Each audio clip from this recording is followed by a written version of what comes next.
Welcome back to the Black Table here on the Black Star Network. I'm your host, Greg Carr, and this is our weekly hour when we spend time thinking about issues of specific concern to people of African descent and to others fighting for a better society. As we know, here at the Black Table, we have regular guests and segments, and one of our regular segments is our legal roundtable. Today, we are joined by Professors Angela Porter and Valethia Watkins. But this is a special edition of our roundtable. As we think about here at the table, how we jailbreak the concept of gatekeeping and hierarchy and the distinctions between those who might see themselves only as academics or only as community workers or activists, we don't honor those categories here at the Black Table. We're all learning and taking this journey together. And we're here at this special edition for a moment that we're going to look back on and say, this is a moment when everything shifted in the field of legal studies and legal academia with regard to the study of people of African descent.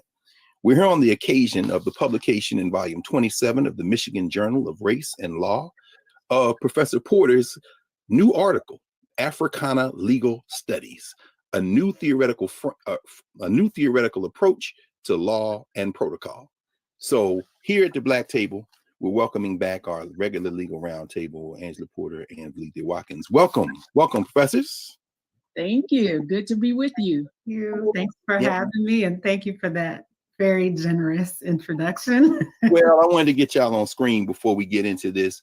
Everybody should know by now, of course, that we are a longtime friend and colleagues. So the three of us having this conversation, it's an honor to be able to do this. I don't know that there's a precedent for folk to just tune in and have a conversation about a law review article that is so grounded in and pertinent to them. I'll mention that when Professor Watkins and myself were in law school, we had an old law professor, Leroy Purnell, who was the former dean now at Florida A&M University of Law at Ohio State. And I remember approaching him with the possibility. I said, could we talk about Ma'at in the law? And at that time, in the late 80s, there really wasn't anybody around to have that conversation with. He certainly was enthusiastic, but he said, I have no familiarity with that. I have no concept of how we might even approach that. And so clearly we were waiting on you. So, and for those of you who don't know, Ma'at, of course, is an ancient Egyptian term, a Kemetic term, doesn't really translate into English, as our brother Mario Beatty would tell us. But Professor Watkins, I don't know if you have any opening thoughts before we turn to this article and spend our first block asking you, Professor Porter, how you came to this. And there are very few people. You quote Ken Nunn, you mentioned Sophie White and a handful of others that might gesture toward the idea of grounding the study of law against something that is much more ancient in many ways. And you coined the term protocol and then explore some African terms. But Professor Watkins, do you have any initial thoughts before we ask Professor Porter to jump in and walk us through this article? Well, I would just like to begin by saying thank you to Professor Porter for this beautifully written, deeply researched, and masterful article. It is a masterful demonstration of the application of the Africana studies conceptual framework developed by Dr. Carr. And it is going to be a powerful contribution to our collective conversation about consciously re-engaging and relearning and reconnecting to what Dr. Carr refers to as that unbroken genealogy that exists. So I would say I'm so excited.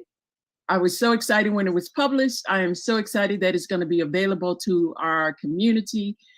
Because as Dr. Carr said, in terms of jailbreaking, it is a demonstration of that in so many ways, because I would say to people, do not sleep on the footnotes. They are a tour de force. They're so, the article is so well written and so tight and cogent that it's highly readable and highly accessible. And it's such a demonstration of our cultural tradition. So I just want to start at the beginning, like Dr. Carr said, and have you share with us, how did you come to this topic and what did you hope to accomplish with this article? Well, wow, y'all, thank you.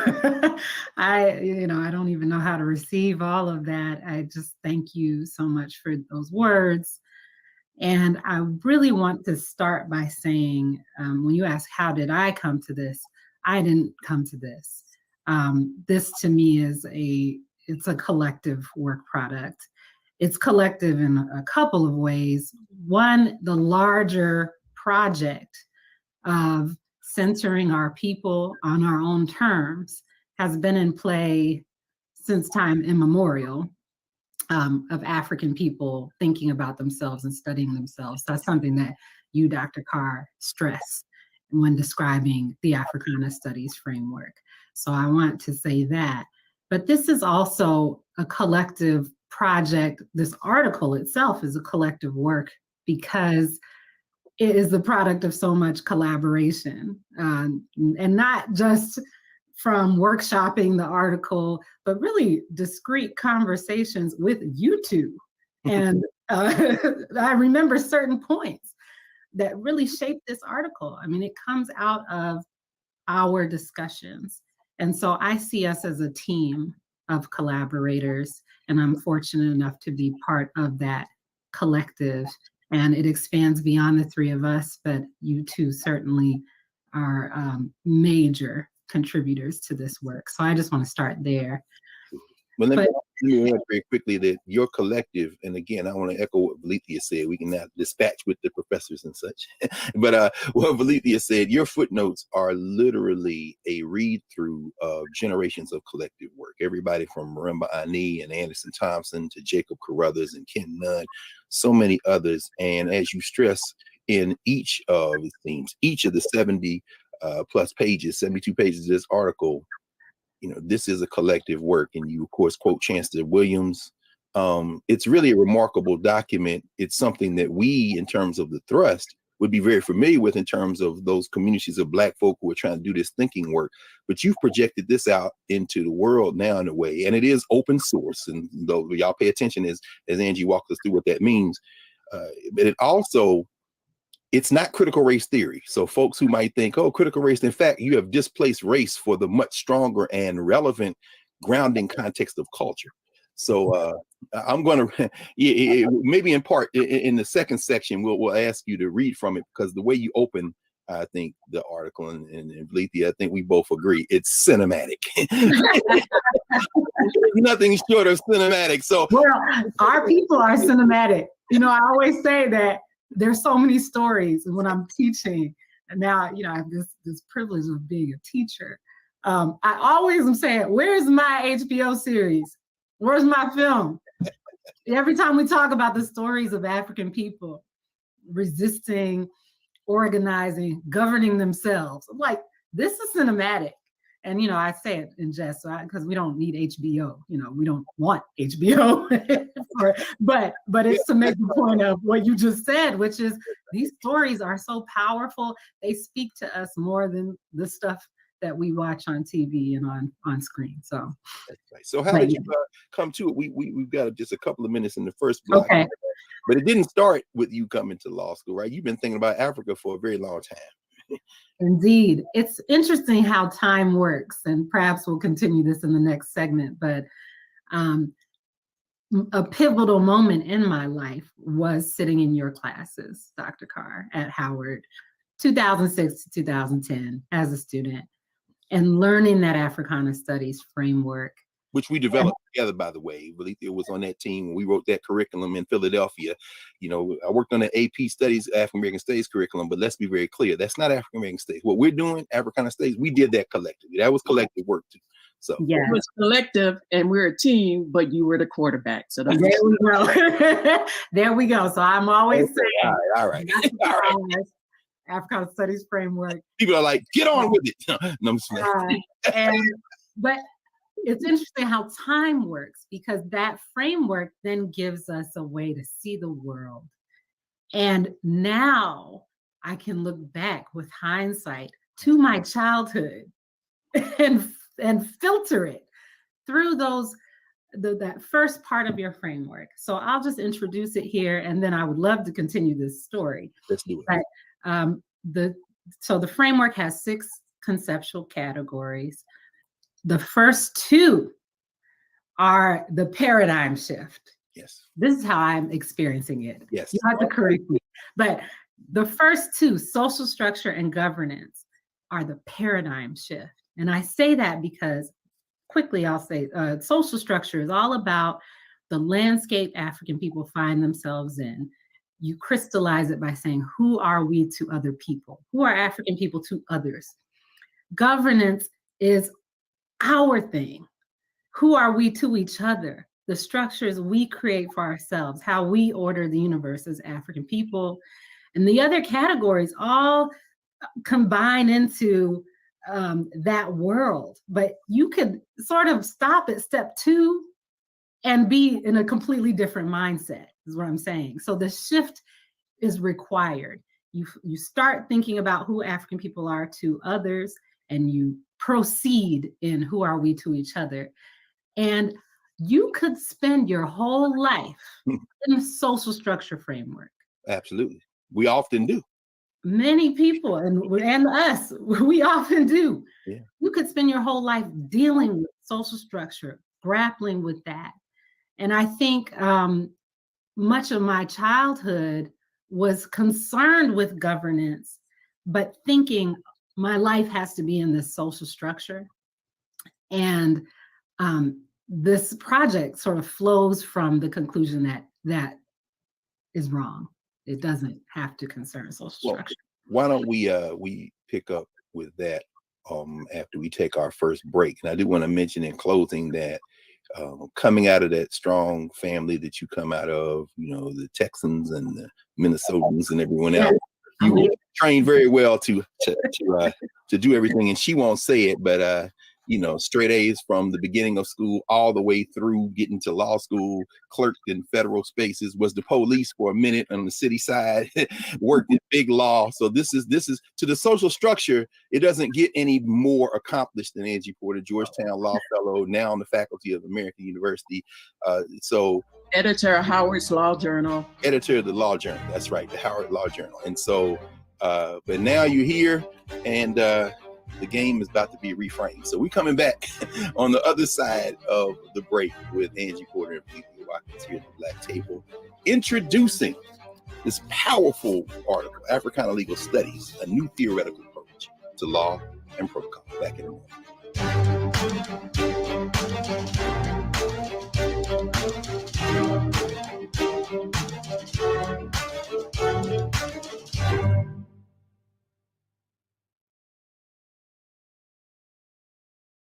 Black Star Network is here. Oh, no punch! I'm real revolutionary right now. Thank you for being the voice of Black America. All momentum we have now, we have to keep this going. The video looks phenomenal. See, this difference between Black Star Network and Black-owned media and something like CNN. You can't be Black-owned media and be scared. It's time to be smart. Bring your eyeballs home. You dig?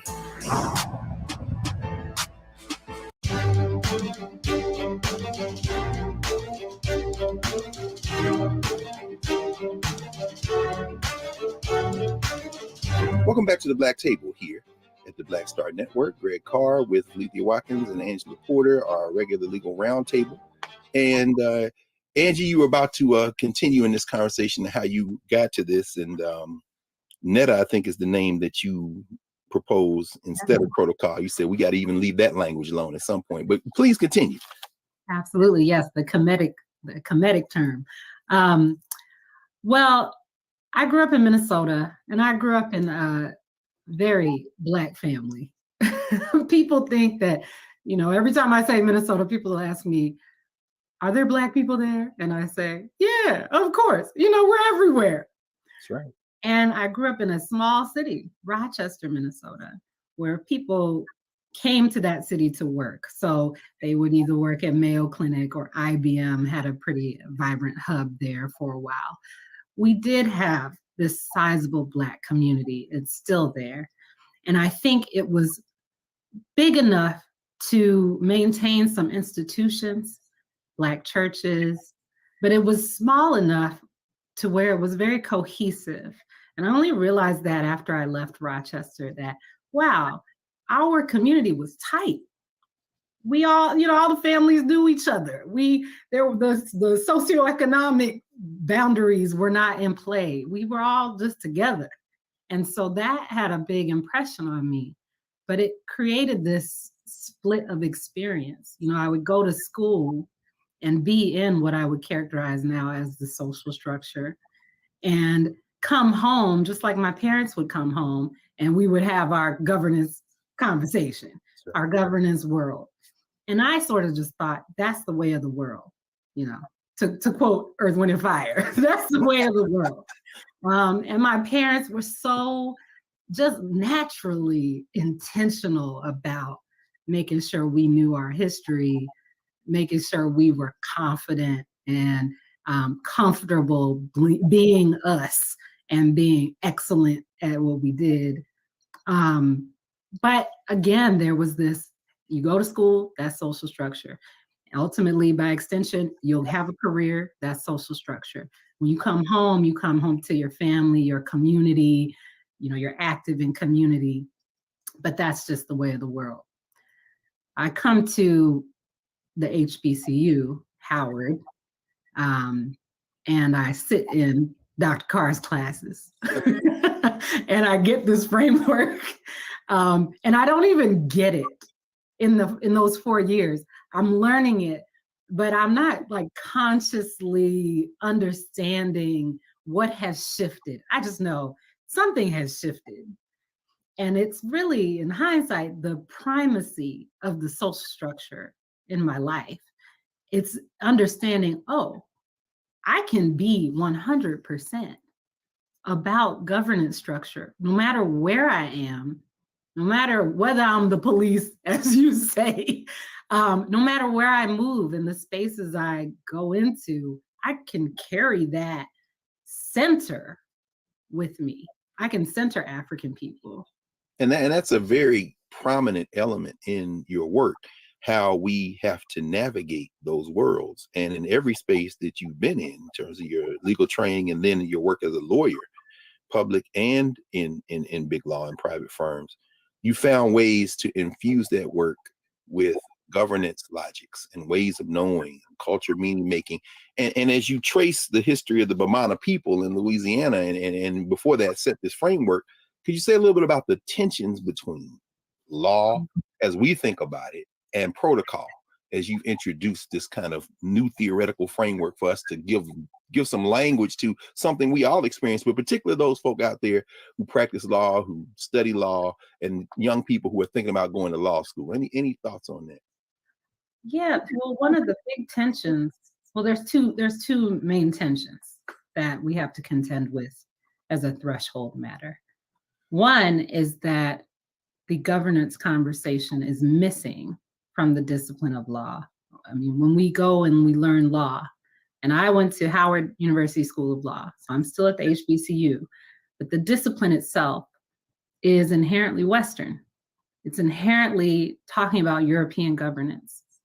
So Africa is missing from that equation. And I remember looking at case books as I'm going to class and reading the books and writing in the margins, where's Africa? Because they would mention Greece and Rome. These books would go all the way back to classical Europe. And they would really sit in medieval England and all of this. And you're thinking, where's Africa and where are Africans? But I didn't really understand back then how to think about that fully. But I knew something was missing.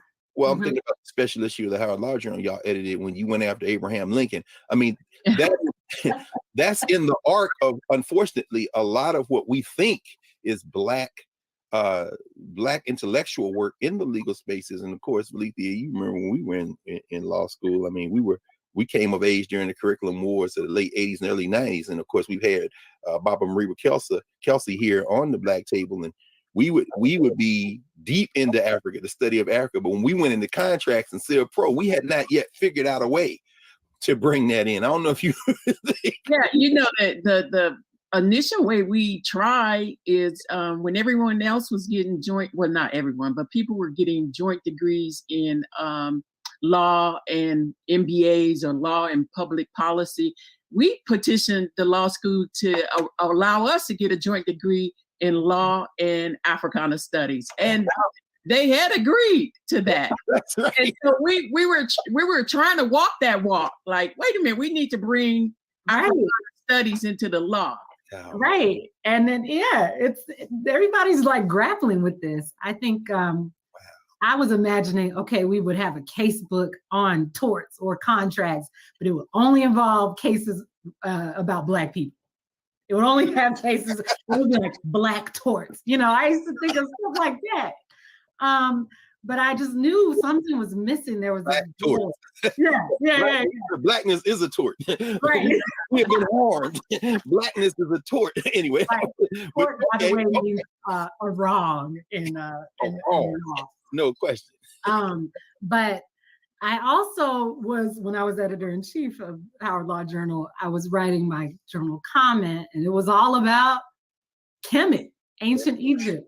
But I had to figure out the legal hook, and I had to tie it to international law and antiquities law. Let's say the name of that article. It's called Pharaohs, Nubians, and Antiquities. International law suggests it's time for a change in Egypt. That was by Angie Porter. There it is. Oh, wow. That's right.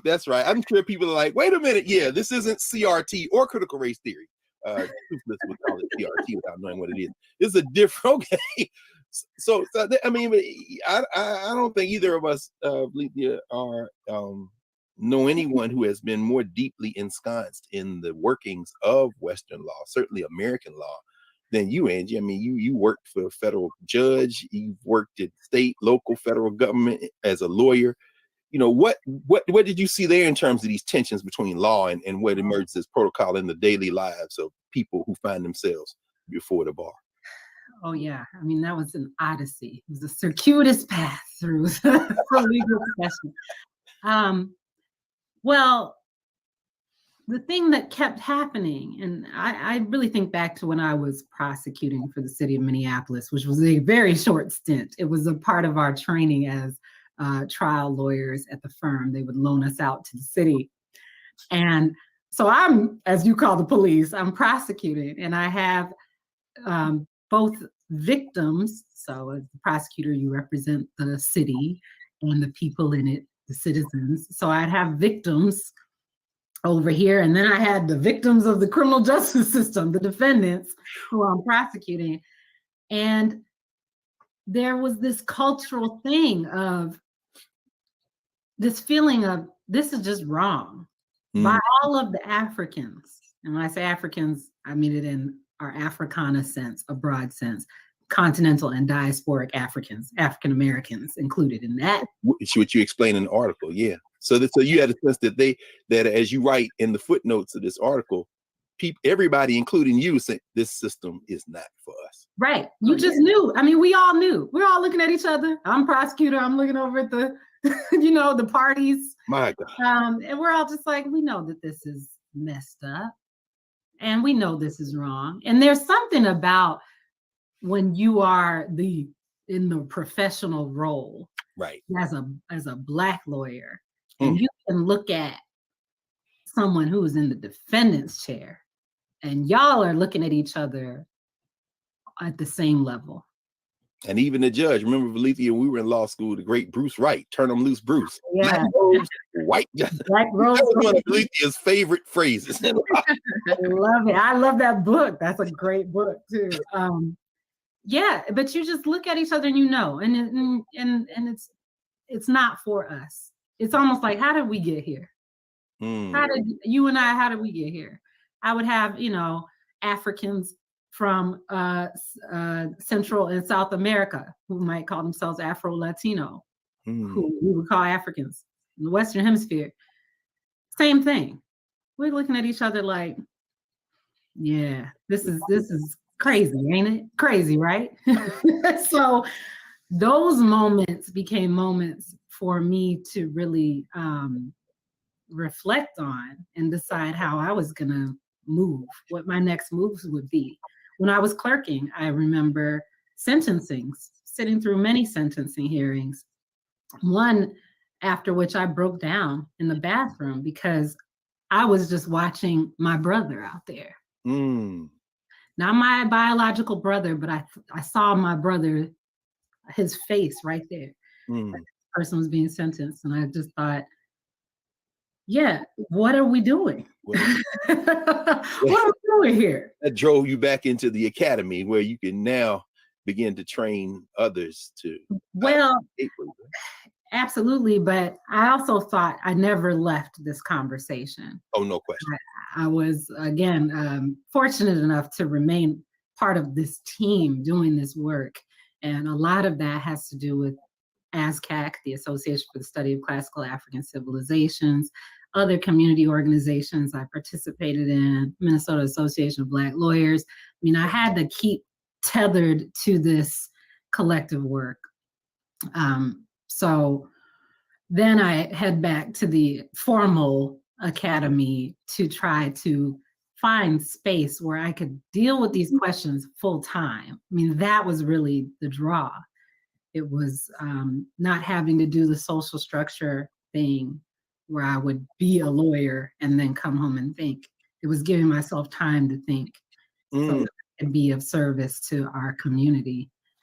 So really that was the mechanism to be able to do the important work, which is to be in conversation with you all and figure out a way out of, I guess, what Dr. Anderson Thompson would call this mess that we're in. Mess, yes. Well, with that preview of where we're about to go next for the rest of the show, when we come back, Prof, we're going to ask you to jump right into Africana legal studies. Tell us what it is, tell us what it isn't, and tell us how you use one distinct group of Africans, the Bamana people, in one place in the United States, Louisiana, to begin to explore the possibilities of thinking about protocol as opposed to law. So we're going to be back in a moment with Angela Porter and Lethea Watkins at our legal roundtable discussing Africana legal theory when we come back at the Black Table. Back in a moment.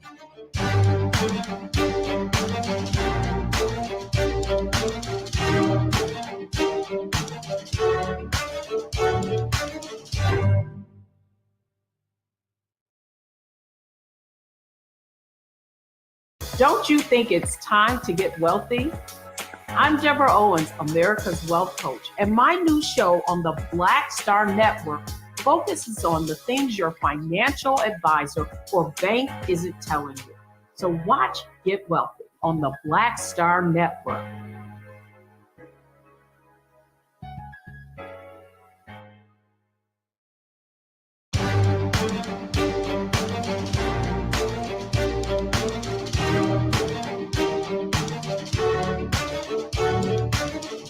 Welcome back to the Black Table here on the Black Star Network.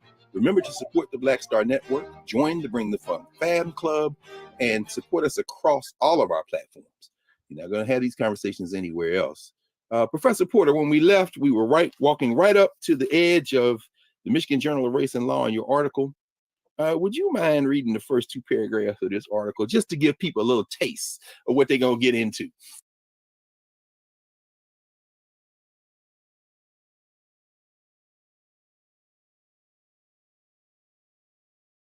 I'm going to start with a quote at the beginning. African people have produced the same general types of institutions for understanding and ordering their worlds as every other group of human beings.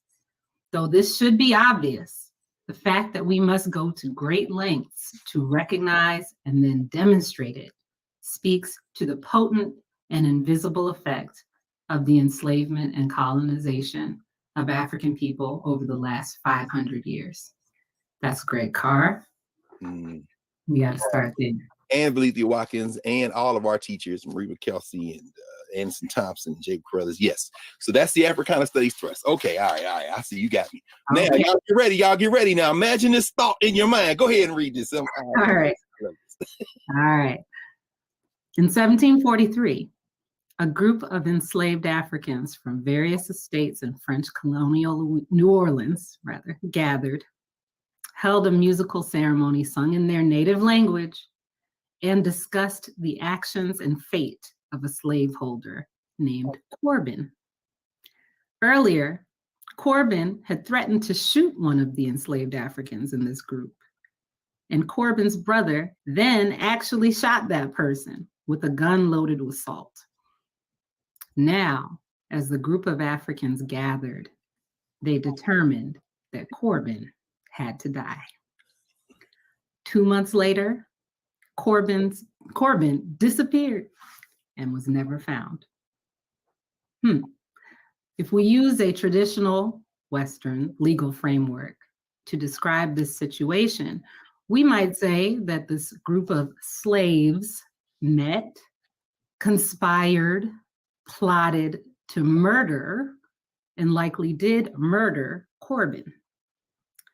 But if we center this perspective of these enslaved Africans and contemplate that they had their own home cultures with their own systems of justice brought with them from Africa, we might rephrase. These Africans convened and judged Corbin's conduct, sentenced him to death, and likely executed him. So those Africans were Bamana. Well, this is from Gwendolyn Midlow Hall's work, and she's looking through the colonial archives, letters, court records, and it's not clear who exactly these Africans were, what nations they belong to. But we do know the Bamana people are, they are thick in colonial New Orleans. I'm sorry, but believe you, footnote 6 just makes me laugh out loud every time. Well, okay, let's see. What is footnote 6? Yeah, go ahead. Okay. They evidently sentenced Corbin to death and carried out his execution. Corbin disappeared after going out to hunt, and one of the members of this group, named Jeannot, threatened another slaveholder by saying he knew who killed Corbin. So the others know what went down, and they're like, "Be careful." This is Corbin. Black people haven't. Hey man, you watch out now. I know who killed Corbin. Exactly. So we laugh at, but I mean, what's the difference that you make this distinction between governance and social structure, but protocol? In other words, they're not just randomly out here. Walk us through that. And believe you, jump in, please, at any moment, because this theory is grounded in this concept that these people have rules, and they didn't forget the rules. You write beautifully about how these rules didn't evaporate as they came across the water. Those are your two major concepts. You make a real distinction between protocol and law, and you say they should not be equated. So yes, just walk us through what protocol is. Thank you. Well, and also, Dr. Watkins, thank you for helping me with the Corbin story, because your help was there. So I got to give you a shout out. We workshopped that. And so now it has come together very nicely, thanks to you. Protocol. Okay, so we have the subject matter and we have the approach to what we're talking about. The subject matter is African people governing themselves, African people having their own systems to select leaders, to organize society, to address wrongdoing, to ensure people stay in their promises, ways to relate to land, etc.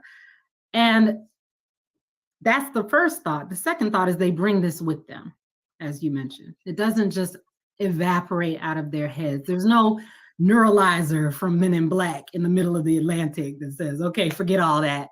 Or they're not just going to remember their music and forget how to resolve disputes. And shout out to our colleague, Addison Francois. You quote him on page 304. If they brought with them their clothes, their food, and their religion, did they forget their laws? If they knew how to raise their babies, did they forget how to resolve disputes? That's a beautiful quote from Brother Francois. Yes. And Professor Francois said that to me as I was developing this paper. So thank you to him for that. Absolutely. So Africans are bringing everything with them in their minds.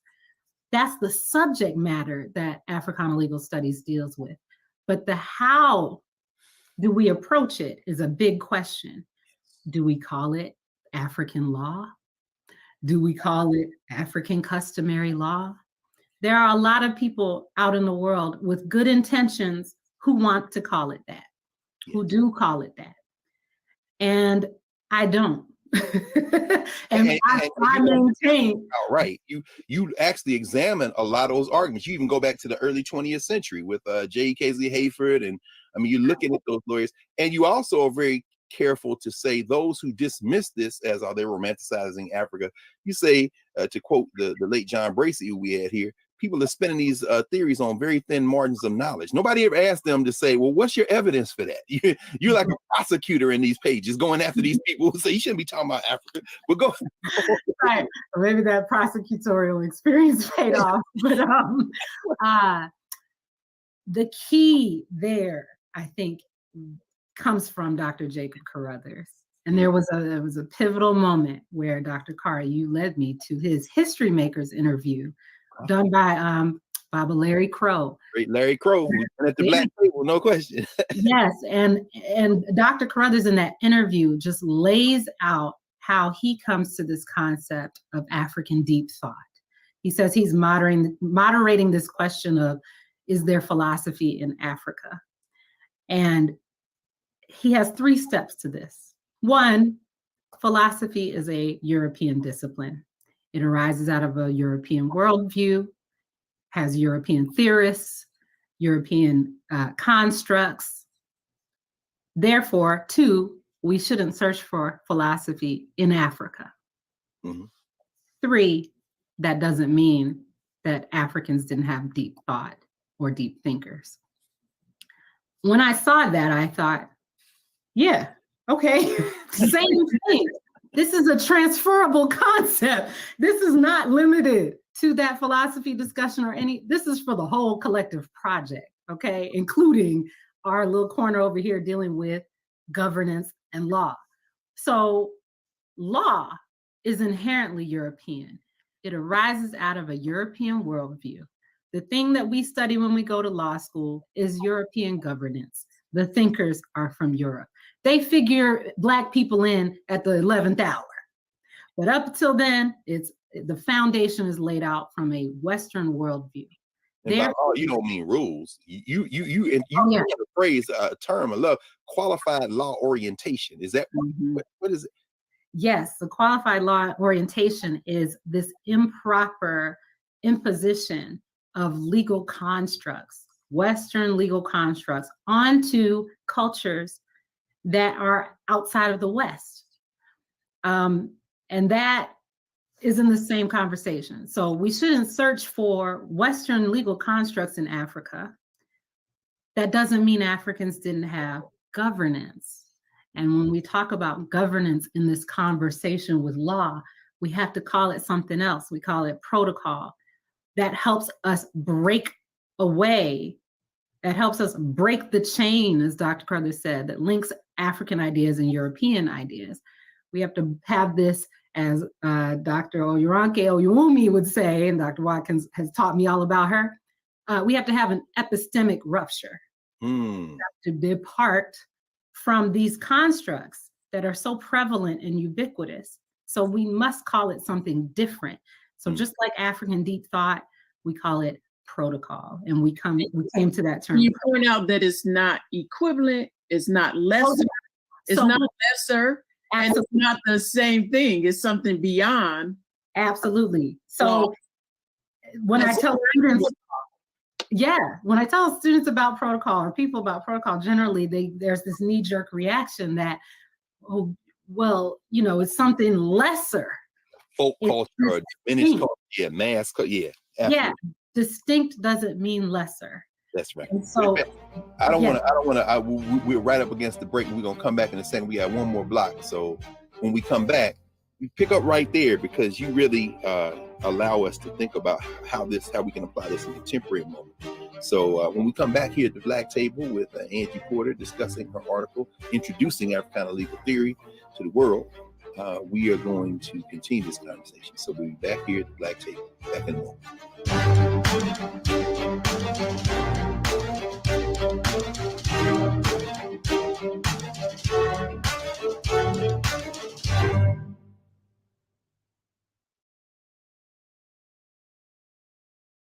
When you talk about Blackness and what happens in Black culture, we're about covering these things that matter to us, speaking to our issues and concerns. This is a genuine people-powered movement. There's a lot of stuff that we're not getting. You get it, and you spread the word. We wish to plead our own cause. Too long have others spoken for us. We cannot tell our own story if we can't pay for it. This is about covering us. Invest in Black-owned media. Your dollars matter. We don't have to keep asking them to cover our stuff. So please support us in what we do, folks. We want to hit 2,000 people, $50 this month, raise $100,000. We're behind 100,000, so we want to hit that. Your money makes this possible. Checks and money orders go to P.O. Box 57196, Washington, D.C. 20037-0196. The Cash App is $RM Unfiltered. PayPal is R Martin Unfiltered. Venmo is RM Unfiltered. Zelle is Roland at RolandSMartin.com.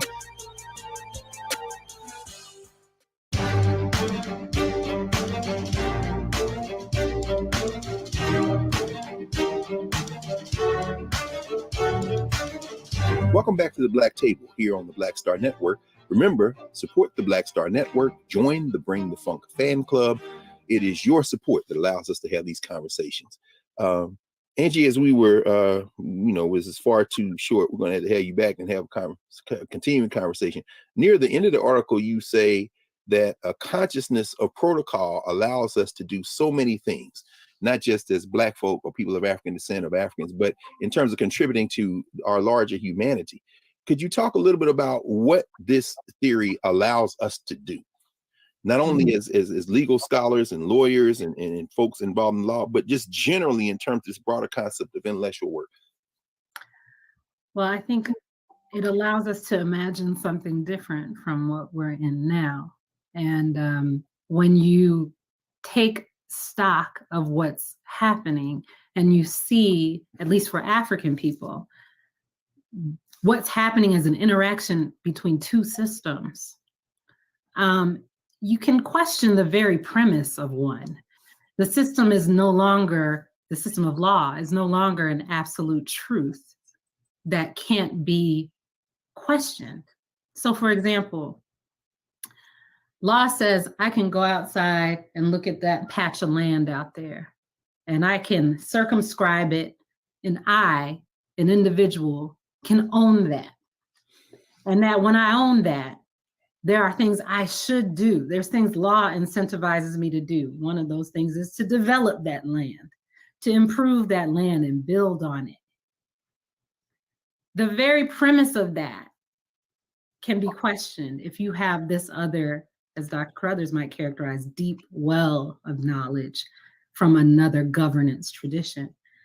The thing is, people are questioning law, but they are doing so while just sort of riffing on, just being creative. And with nothing that they're tying it to. And still very much anchored in race as opposed to culture. Make that distinction. In fact, and for those of you who will read this article and think about it, you spend the bulk of this article comparing how these Bamana people, and by extension, people of African descent, compare their protocols to this quote unquote qualified law orientation, and how, you know, they reject certain things, make certain things, you know, we don't take these oaths you take, we don't have, you know, we don't look at collective work the same. And you compare the Code Noir as it develops in Louisiana with what these Africans are doing, and you establish the fact that while we may live in this social structure, we have our own rules, our own elders, our own communities, as you say, and out of that, that's how we resolve disputes. And it should be very familiar to folk who, again, thinking about the class analysis, who are not steered toward, as you were, as I was, as Dr. Watkins was, and so many of us are, to go to the university to somehow find the framework to help our people. I mean, that's why they're flailing. And no, this is found in the neighborhoods. Right. This found on the street corner. You talk about at the feet of the elders. Go ahead. Go ahead. It's found at the feet of the elders. And so, you know, can you elaborate? You make a distinction between Africana study as subject matter as opposed to disciplinary Africana studies, the what we study versus the how we study. Can you highlight that a little bit more? Yeah. So what we just said, the how African people are doing things differently. I mean, that's the subject matter, but the way we approach it is the method. That's the methodology. And so it has to be African centered. And that's why we do things like call this protocol and not law, to break away from those constructs that we are importing from the West.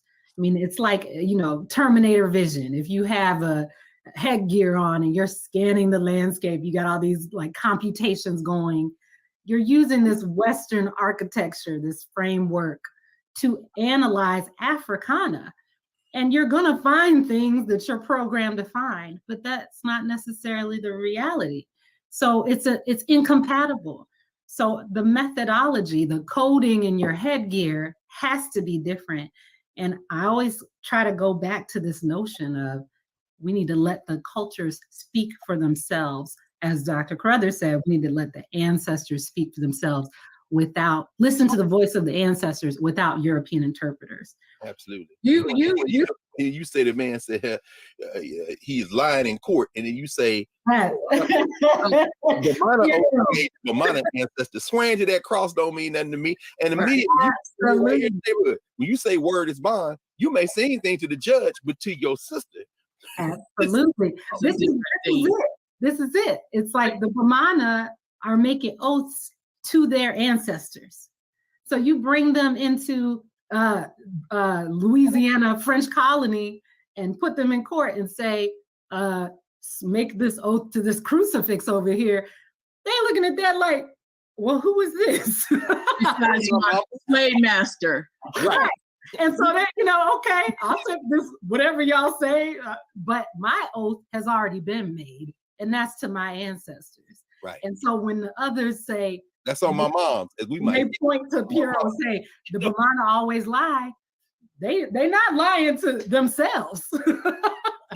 Professor Porter, you, Angie, you have a quote that I found you have many quotes that are very powerful, but the one that stood out to me right now I want to share is called, you say, resistance not only challenges a thing, it champions another thing. And I think this intellectual work demonstrates the testimony of the truth embedded in that quote.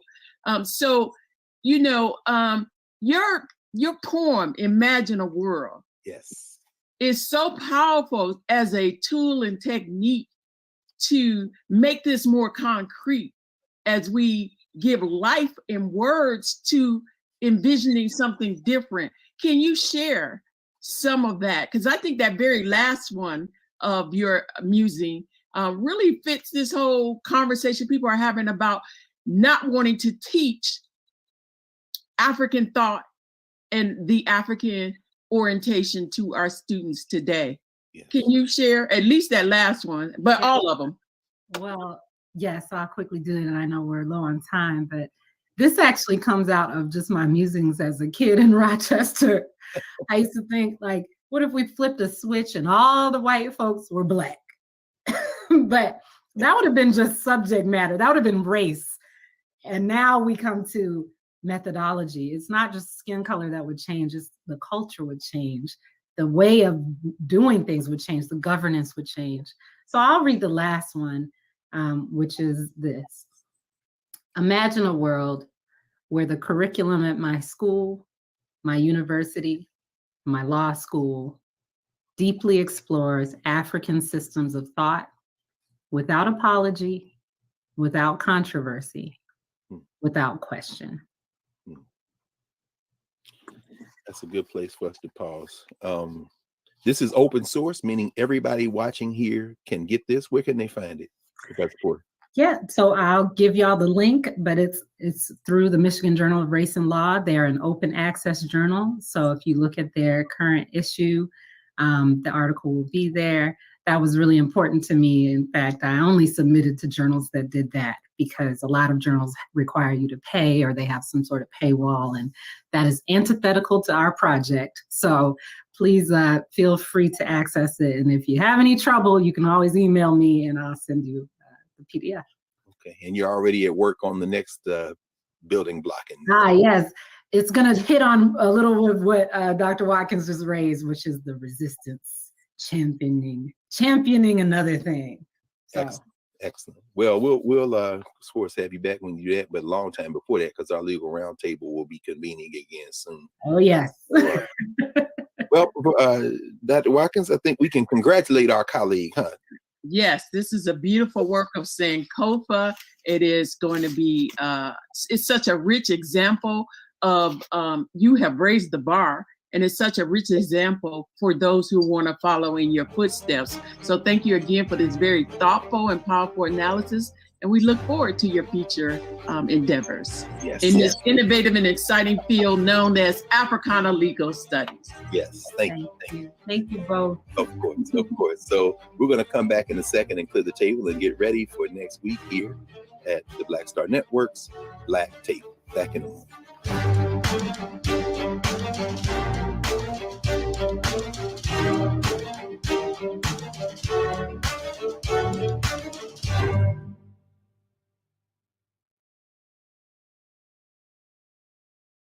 Hatred on the streets, a horrific scene, a white nationalist rally that descended into deadly violence. White people are losing their damn minds.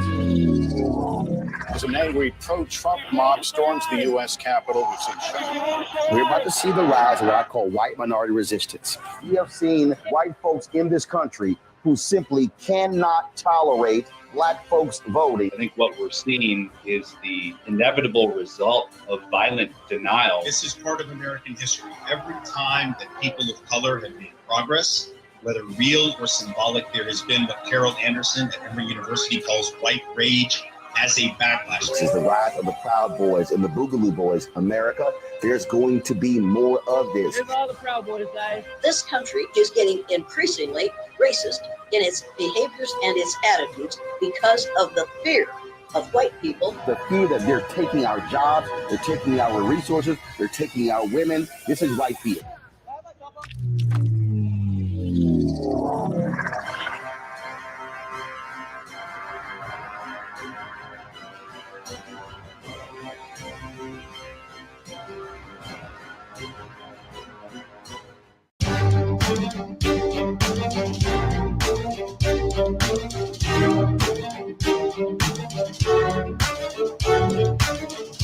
Welcome back to the Black Table here on the Black Star Network.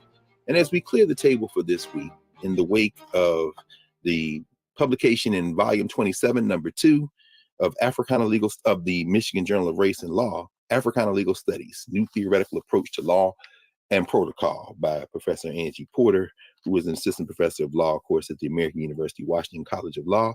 Something that our colleague, Dr. Watkins, said there is absolutely true.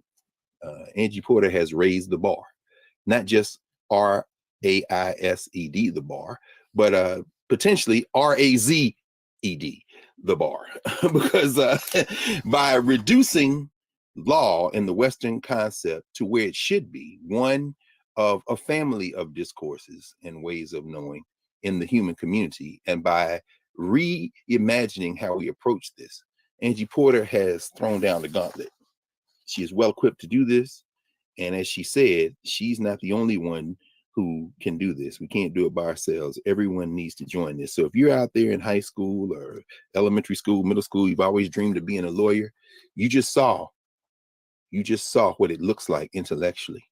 You can do the work that you need to do to advance our project, not only for African people, but for our common humanity. And you can do it from where you stand culturally.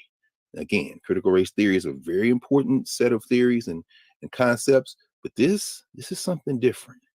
This is looking at your mama and saying, the values you taught me, I can use my tools to push those values into the world and transform the society. So we are deeply grateful to Angie Porter for doing this. And y'all get this article. We're changing things. You know, some of y'all say, I never would read a law review article. Well, you'll read this one because you're going to see yourself on every one of them 72 pages. So we'll see you next week here at the Black Table, here at the Black Star Network. We're very proud of the network. It's growing by leaps and bounds. Join the Bring the Funk fan club. Continue to support us. Download the app. And we'll see you next week.